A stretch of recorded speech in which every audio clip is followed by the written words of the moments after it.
Bonjour, bonsoir, chères toutes, chers tous.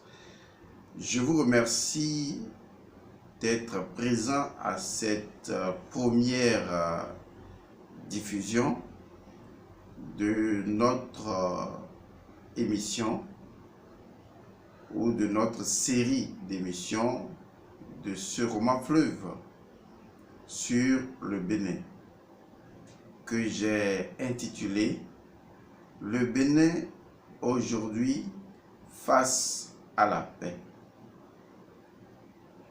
Le Bénin aujourd'hui face à la paix. Je suis El Mancio Godson, et je vous dis que la lumière engendre toujours la lumière, éternellement la lumière. Je voudrais donc commencer cette première partie en précisant un tant soit peu à tous ceux qui nous suivent dans cette nouvelle émission quelle est notre motivation. Parce que si nous ne situions pas ou si nous ne vous situions pas sur notre profonde motivation, il se pourrait, vu aujourd'hui les méandres en termes de réflexion multiples que les gens ont de part et d'autre sur tous les sujets qui fusent sur les réseaux sociaux,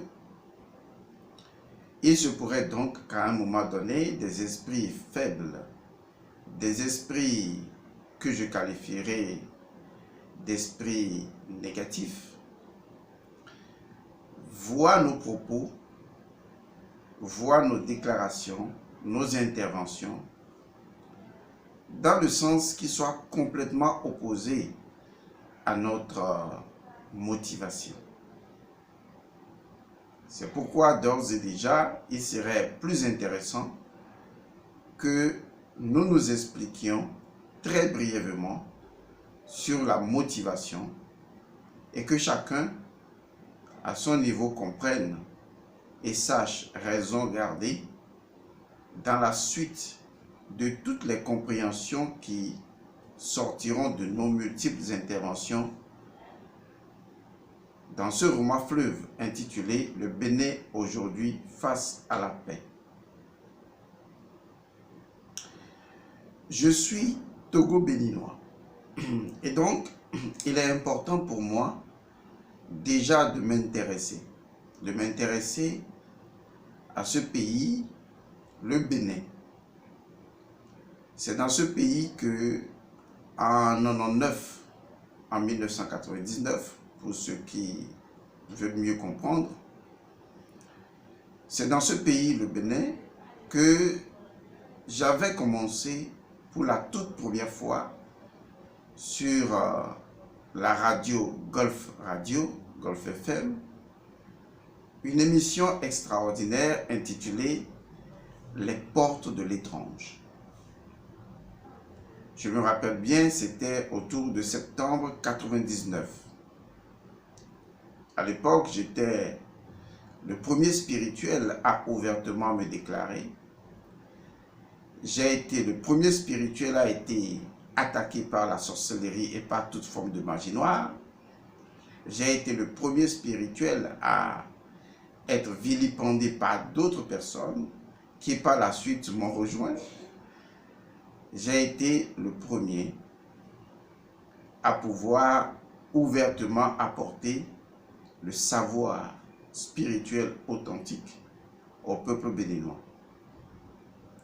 J'ai eu en ce moment également le privilège de recevoir au Bénin M. Patrick Nguemandong, que certainement vous connaissez.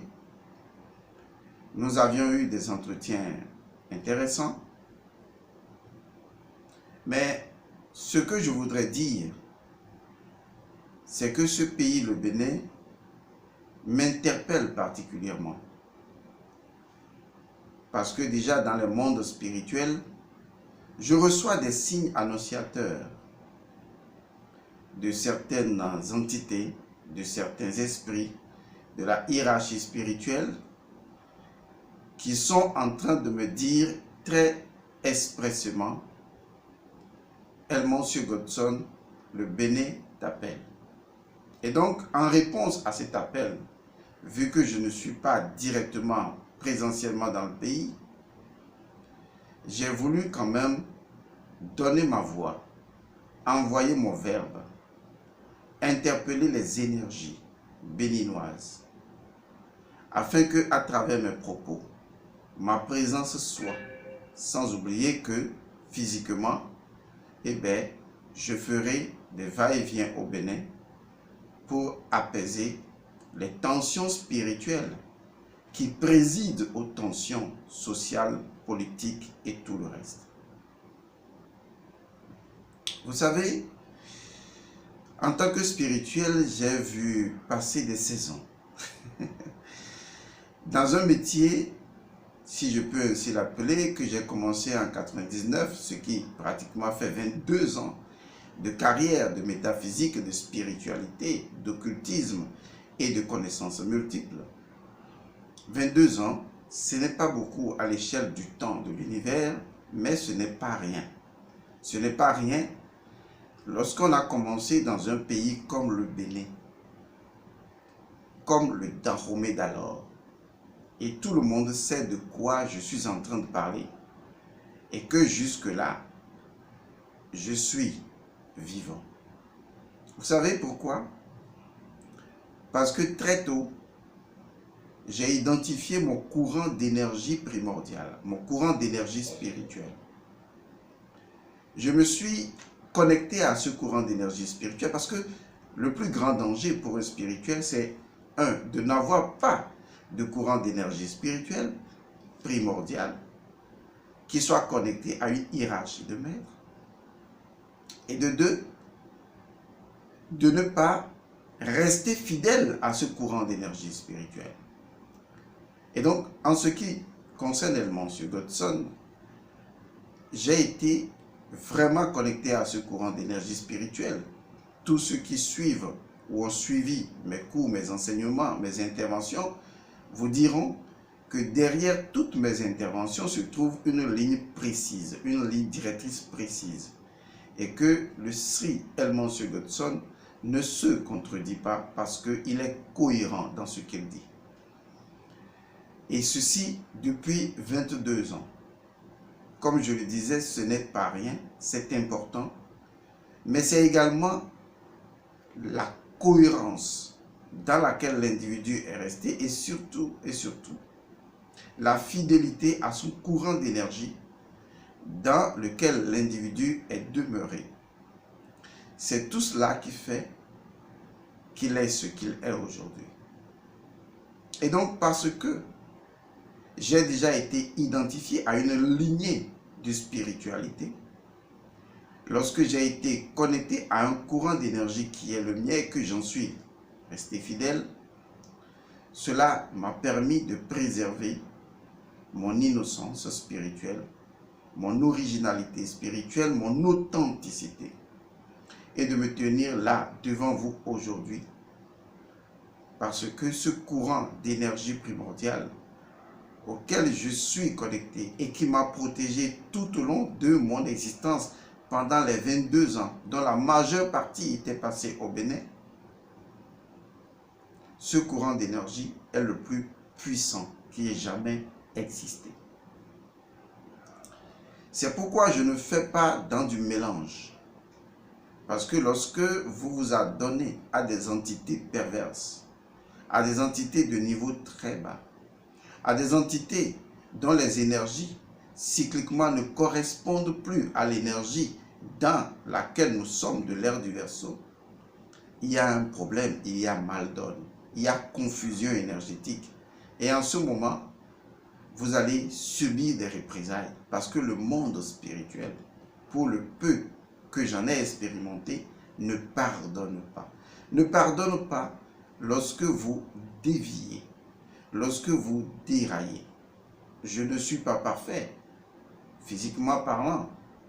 Mais une chose est sûre, la perfection c'est dans l'intention. Et lorsque je suis resté intentionnellement dans la perfection du courant d'énergie qui est le mien et que j'ai identifié tout au long de mes réincarnations passées et que je suis resté dans ce courant d'énergie par la puissance de ce courant d'énergie qui remonte extrêmement loin à la hiérarchie spirituelle, et bien ce courant d'énergie m'a protégé. Ce courant d'énergie m'a nourri. Ce courant d'énergie a fait de moi qui je suis aujourd'hui. Il faut donc comprendre que, en tant que spirituel, prémisse de la plupart des spirituels du Bénin, pour avoir ouvert le chemin de la connaissance en 1999 au Bénin, pour que les autres viennent à ma suite et que chacun, selon ses compétences, fasse ce qu'il sait qu'il doit faire. Vous savez, l'univers a sa façon d'organiser les choses, de créer son ordre. Et l'univers a sa façon de choisir les gens. Et c'est en toute humilité, sans aucun orgueil de ma part, que je suis heureux d'être celui qui a été choisi pour ouvrir les choses. Parce que mon énergie le permettait. Si c'était l'énergie de X ou de Y, eh bien son énergie aurait été là en 1999 pour déclarer sur les ondes les mystérieuses portes de l'étrange. Voulez-vous voyager jusqu'aux frontières de l'invisible? Et que sa voix aurait porté, et que les esprits auraient commencé à s'éveiller, et que les gens auraient commencé donc à réfléchir, à approfondir. Si l'énergie de quelqu'un avait été cette énergie qui devait ouvrir le chemin, la personne aurait été là. Donc, nous ne choisissons pas tous les combats que nous menons. L'univers nous choisit pour faire certaines choses et l'univers m'avait choisi pour ça en 99. L'univers que je remercie. Je dis l'univers pour qu'on tourne autour du même concept. Vous savez, le principe de l'ordre dit simplement que chaque chose est exactement à sa place. Et si une chose ne devrait pas être à une place donnée, elle ne serait pas exactement à la place où elle est en ce moment, elle serait justement à l'autre place. Et si elle est à la place où elle est exactement, c'est qu'elle ne peut être nulle autre part qu'à la place exacte où elle se trouve en ce moment.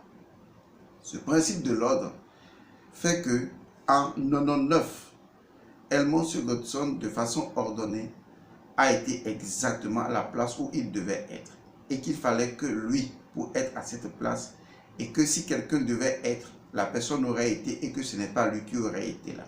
Vous savez, cela permet de comprendre que rien ne peut se produire sans la loi. Et que la loi spirituelle a estimé que l'énergie personnelle d'un individu, excusez-moi, correspond précisément à l'énergie d'un pays pour pouvoir, à un moment donné, ouvrir le chemin. Et ce qui est encore plus extraordinaire, c'est que je suis né un 9 octobre. Et j'ai commencé en 1999. Ce n'est pas la première fois que j'ai toujours remarqué cette intervention du chiffre 9 dans toute mon existence. Vous voyez déjà que c'est une très profonde motivation pour quelqu'un comme moi de m'intéresser à cette thématique de ce roman fleuve, à savoir le Bénin aujourd'hui face à la paix. L'autre élément qui m'intéresse, qui fait que j'ai décidé de faire cette série d'émissions à l'endroit du Bénin pour trouver pratiquement et réellement, véritablement des solutions, parce que interpellé par les entités spirituelles, les intelligences spirituelles, les arcanes spirituels vivants pour pouvoir donner encore un certain nombre de messages. L'autre élément important, donc disais-je, et qui est fondamental, en dehors de ma personne, c'est le pays lui-même. Vous ne connaissez pas le Bénin, vous ne connaissez pas Dahomey. Du moins, je suppose. Parce que si vous connaissiez Dahomey, comme je connais Dahomey, comme je connais Bénin, je crois que beaucoup de personnes ne feraient pas ce qu'elles sont en train de faire aujourd'hui. le Bénin est un pays, je ne vais pas dire le pays, parce qu'il ne faut pas confondre le pays et la terre. Je veux parler de la terre Bénin. La terre Bénin est une terre très dangereuse. La terre Bénin est une terre glissante. C'est un terrain extrêmement épineux. C'est comme un terrain, je vais paraphraser, paraboliser, c'est comme un loup habillé de peau d'agneau. C'est à ça que ressemble le Bénin. Lorsqu'on remonte dans l'histoire du Bénin et que, comme nous avons fréquenté au Bénin et fait toutes nos études pratiquement au Bénin, on nous enseignait justement l'histoire de Dahomey, c'est-à-dire dans le ventre de Dan. On nous avait raconté qu'un roi Dan s'est vu implanter un piquet dans le ventre qui était le premier poteau, qui serait en fait le fondement principal et principiel du royaume de Dahomey. Quand on était petit, on apprenait cela encore à l'école primaire, on y croyait. Parce que justement, l'enfant aime les légendes, aime les mythes, et il lui arrive de ne pas faire une différence. Mais lorsque vous grandissez et que vous commencez à pénétrer les choses secrètes, vous constatez en fait que cette histoire ne s'est pas réellement passée. Et qu'en fait, on peut construire tout un mythe, toute une légende autour d'une personnalité qui a réellement existé. Tout comme on peut construire un mythe, une légende, toute une mythologie autour d'une personne qui n'a jamais existé. Ou simplement une personne qui a été représentée dans l'esprit des gens et que l'histoire ayant été racontée encore et encore et encore, c'est devenu pratiquement dans la conscience populaire une réalité. Et pourtant, une réalité n'est pas une vérité. Donc l'histoire de Dahomey, telle que racontée dans les livres d'histoire et sur Internet, ce n'est pas une histoire vraie.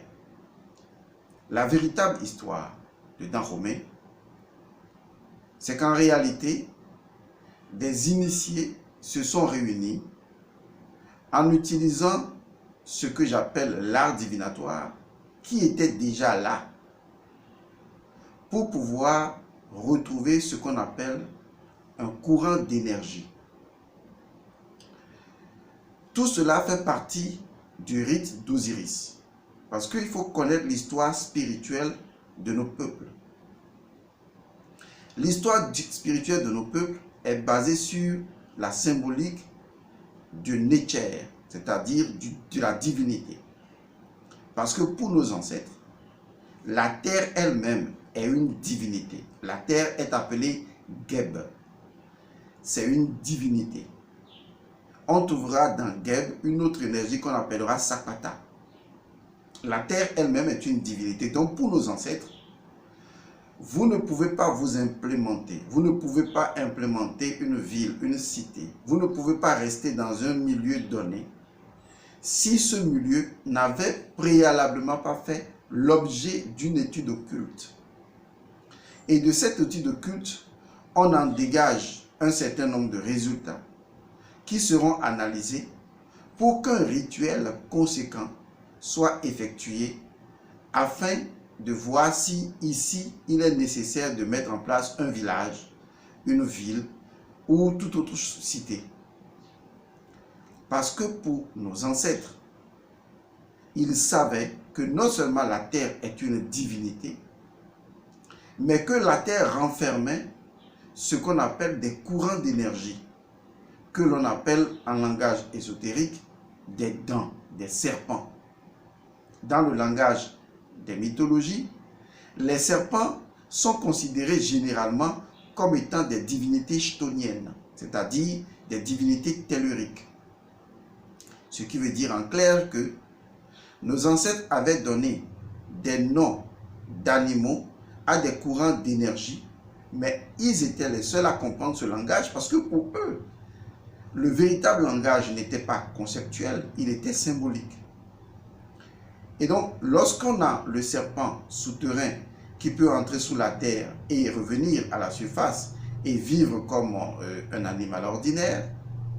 Pour eux, le serpent étant le seul animal dont le corps et la température permettent de vivre dans des zones même souterraines,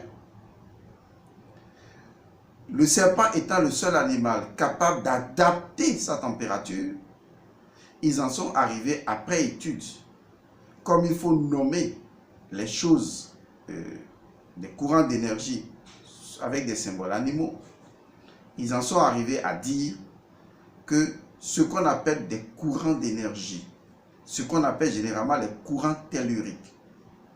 Les courants telluriques proviennent du noyau de la Terre. Le noyau de la Terre dispatche ces énergies que j'appelle des énergies telluriques à forte dose d'électricité et de magnétisme, diffuse ces courants d'énergie depuis le centre de la Terre jusqu'à la périphérie. C'est d'ailleurs grâce à ce noyau de la Terre et à ces courants d'énergie telluriques, généralement identifiés aux divinités chtoniennes, que nous avons ce qu'on appelle la végétation, que nous avons la vie sur la Terre. Car il ne peut pas y avoir vie si ces courants telluriques-là ne présidaient pas aux récoltes. C'est ce que représente Osiris momifié. Osiris momifié représente justement l'intermonde. Il représente également les divinités chtoniennes, les divinités souterraines. Il représente également les courants d'énergie tellurique qui nourrissent la terre. C'est pourquoi Osiris sera appelé également le dieu de la végétation. Parce que pour qu'il y ait végétation, il faut qu'il y ait courant d'énergie tellurique qui permettent cela, pour que la terre ne soit pas aride de végétation. Et donc, les initiés de l'époque, ceux qui constituaient ce qu'on appelle la classe des dents, c'est-à-dire ceux qui avaient la connaissance de ces courants d'énergie-là, à travers les arts divinatoires, devaient d'abord faire un rituel pour mettre en place la cité de Dahomey. Parce que, comme je vous le disais, aucune cité de Dahomey ne peut être créée si des rituels préalables n'étaient pas faits. Parce que ces rituels-là devaient non seulement identifier les courants d'énergie tellurique, voir où se trouvait précisément ce courant d'énergie tellurique principal, qui est le courant d'énergie déterminant de la Terre bénie. Ensuite, purifier ce courant d'énergie, parce que ce courant d'énergie-là est toujours un mélange d'entités démons. Et après, tout simplement, transmuter ce courant d'énergie et implémenter l'énergie principale. Et donc, à partir de ce moment-là, les initiés avaient fait le rituel de dents. Le rituel de dents consistait donc à créer ce que j'appelle la perpendicularité par rapport à une énergie qui circule pratiquement de façon horizontale sous la terre. C'est ce qu'on appelle le principe du piqué. Le principe du piqué est un principe que l'on retrouve dans les initiations secrètes, parce que cela représente la forme du L. L comme dans l'alphabet L. Vous voyez que le L représente le symbole pratiquement de l'équerre, un angle droit. Dans l'Égypte antique, la compréhension de l'angle droit, c'est ce qu'on appelle la compréhension de l'autorité. C'est-à-dire que l'autorité qui s'est incarnée, l'autorité qui s'est pliée ou qui a plié la matière. Et donc, il fallait créer cette capacité de la volonté de faire cohabiter l'énergie céleste et l'énergie souterraine à travers un rituel précis, le rituel du piqué. Vous savez, aujourd'hui en Afrique encore, on pratique le rituel du piqué. Quand un Bokono veut vous nuire, il peut utiliser les piquets pour vous atteindre. Parce que le rituel du piqué n'est pas seulement un rituel qui permet de nuire à quelqu'un, c'est également un rituel qui permet de pouvoir asseoir une énergie fondamentale à un lieu précis et de connecter les choses d'en haut et les choses d'en bas. Cela est lié au symbole du Nether. Vous voyez, et c'est ce même piquet géant que l'on retrouve lorsqu'on veut identifier une terre sacrée. Vous savez qu'on met un genre de poteau principal qui représente le phallus d'Atum et on met un drapeau en haut. Ce n'est pas loin du piquet, c'est la même idée. Vous voyez, donc il a fallu sacraliser la terre. Et donc ce dent, vous voyez, ce dent dont on parle là, ce n'est pas un individu. Ce dent dont on parle là, c'est un courant d'énergie tellurique. Je vous le dis. Il y a des pays dans le monde qui possèdent des courants d'énergie extrêmement élevés, plus que d'autres pays. Normalement, ces terres-là devaient être identifiées systématiquement comme étant des terres à risque, mais également des terres sacrées. Des terres à risque parce que ce sont des terres qui sont spirituellement excessivement influençables. Et à partir de ces terres-là, on peut justement influencer les consciences qui l'habitent. C'est ce qui fait que ces terres, malheureusement, ne sont pas identifiées, sauf au temps de nos ancêtres. C'est justement cette terre et la configuration énergétique de la terre Béné qui fait que le vaudou a pu siéger sur la terre de Dahomey, sur la terre Béné, et que le Béné est devenu une identité culturelle fondamentale en matière de vaudou. Parce que le vaudou a besoin d'une terre dont l'énergie tellurique est suffisamment puissante pour pouvoir lui permettre d'avoir une assise. Le vaudou ne siège pas n'importe où. Et n'importe quel pays ne peut pas devenir le siège du vaudou, par exemple. Donc, la terre Béné possède cette configuration, cette capacité, ce pouvoir, vous voyez, d'être une énergie première, ce que j'appelle l'énergie fondamentale. Un autre pays qui a ce type d'énergie-là, en termes qualitatifs et pas non quantitatifs, en termes qualitatifs, c'est les États-Unis d'Amérique. Normalement, si on devait faire une étude qui permette aux pays dits en voie de développement de se développer, c'est d'identifier les courants d'énergie tellurique et leur qualité et de les comparer aux courants d'énergie tellurique d'autres pays dits avancés et de voir les pays qui ont pratiquement les mêmes courants d'énergie ou qui surfent sur ce que j'appellerais les mêmes lignes d'énergie tellurique. De cette manière-là, ces pays-là deviennent des pays frères ou des terres sœurs et devraient pouvoir évoluer ensemble. J'ai le regret de vous dire que la terre Béné n'est pas compatible avec la France. La terre Béné n'est pas du tout compatible avec la France. Non, pas du tout. La compatibilité entre la France et le Bénin vient justement simplement de cette énergie de domination, mais pas de progression. Je ne vais pas m'attarder sur ça pour que cela devienne un sujet à discussion. Je suis en train de vous donner la motivation ou les motivations. Et donc ma motivation fondamentale, elle se trouve là, dans le fait que la terre Béné est une terre sacrée. C'est une terre bénie. C'est une terre qui possède une configuration énergétique différente. La nature de cette configuration énergétique, c'est d'être un pays prémisse des choses. Je précise, c'est d'être un pays prémisse des choses. C'est ça la configuration fondamentale de Dahomey. C'est un pays prémisse des choses. Et c'est également un pays qui doit guider d'autres pays. Parce que quand vous êtes un pays prémisse, vous êtes également un pays guide. Et le Bénin fait partie de ce qu'on appelle un pays guide pour les autres pays. Mais, qu'est-ce qui s'est passé concrètement pour qu'on en arrive justement à là où nous sommes aujourd'hui? La dernière motivation, la moins longue justement, que je détiens dans ma pochette, cachette, c'est qu'en fait, vous savez, j'aime pas seulement le Bénin, mais j'aime le peuple béninois. C'est un peuple particulier, mais que j'aime quand même de tout mon cœur.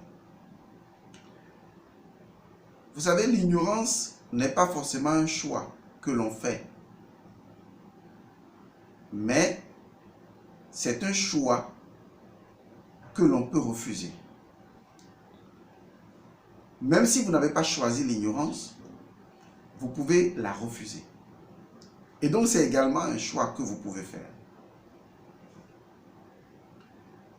Admettons que vous n'avez pas choisi d'être ce que vous avez choisi que vous êtes et que, naturellement, votre état de conscience est ignorant. Mais personne ne vous empêche de faire un autre choix. J'aime le peuple béninois et je me dis que ce n'est pas par hasard que bien que je sois né au Togo et que je suis togolais fondamentalement, que justement l'un de mes ancêtres a son histoire au Bénin, précisément à Ouida. Je conterai cette histoire après. Ce qui justifie mon rôle dans ce pays qu'est le Bénin. Ce pays que j'adore et ce peuple que j'aime, je me dis qu'il est de mon devoir et de ma responsabilité de continuer la mission première que j'avais entamée.